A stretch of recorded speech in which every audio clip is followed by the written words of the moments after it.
Chers conseillers, chers amis, c'est un grand plaisir pour moi de vous adresser, comme le veut la tradition, mes meilleurs vœux pour une très très belle année 2019, pour vous à titre personnel, pour vos proches, pour vos entreprises et pour votre activité en tant que conseiller du commerce extérieur. Ce début d'année 2019 est marqué par un climat d'incertitude et d'inquiétude en France, par une crise politique dont on ne voit pas encore bien le dénouement, en Europe, avec la montée des populismes, avec le Brexit, au niveau de l'économie internationale, avec la montée du protectionnisme, de l'isolationnisme et les risques de guerre commerciale. Ce contexte difficile ne fait au fond que rendre encore plus nécessaire notre action et notre mission de conseiller du commerce extérieur. C'est à nous de porter une parole et une action positive en faveur du développement international des entreprises, qui est une des voies pour sortir de toutes ces difficultés.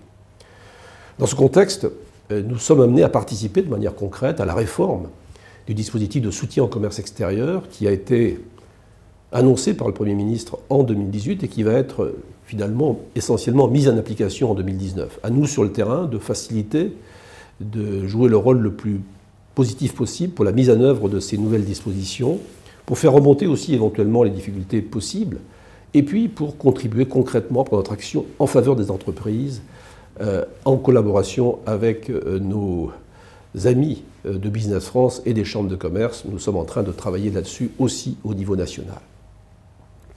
Sur un plan plus général, les grandes questions sur la mondialisation qui sont aujourd'hui au cœur du débat, je crois que nous, conseillers du commerce extérieur, nous avons une parole à porter aussi là-dessus, une parole concrète, basée sur nos expériences dans les différents pays, dans les différentes régions. C'est le thème du Grand Mondial des CCE à l'occasion des 120 ans que nous avons organisé en octobre dernier et qui fut, je crois, de l'avis unanime de tous les participants, un grand succès. Et je remercie encore une fois les organisateurs. En 2019, il faudra poursuivre dans cette direction avec la poursuite de la réflexion à travers un think tank dédié à ces questions et à travers aussi, en fin d'année, l'organisation d'un grand colloque sur les nouvelles routes de la soie, le BRI, pour essayer de voir l'impact de cette nouvelle stratégie chinoise dans les différentes régions du monde, basée sur les expériences des conseillers du commerce extérieur.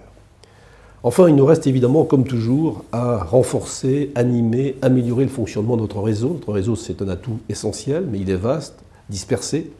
Il faut le faire vivre, d'où l'importance des réunions régionales qui sont organisées ici et là de manière régulière. J'essaierai de participer à certaines d'entre elles. D'où l'importance aussi de mieux valoriser les initiatives, les bonnes pratiques qui aussi existent ici et là. Et d'où l'importance de mieux communiquer aussi bien en externe qu'en interne, entre nous. C'est un sujet évidemment très important aujourd'hui. Nous avons engagé un travail de fond depuis de longs mois sur ce sujet et qui va déboucher à la mi-2019 par une refonte totale de notre système d'information et de communication qui, je crois, lui permettra d'être beaucoup plus efficace. Un nouveau site web, une nouvelle base de données, de nouveaux outils collaboratifs, de nouveaux outils numériques, tout cela va nous permettre, je pense, de mieux exercer notre mission. Voilà quelques-unes des actions que nous pouvons imaginer entreprendre en 2019. Il y en aura certainement bien d'autres et je sais que je peux compter sur votre engagement et votre soutien dans ce domaine et je vous en remercie encore une fois et évidemment je vous réitère pour conclure mes meilleurs vœux pour l'année 2019.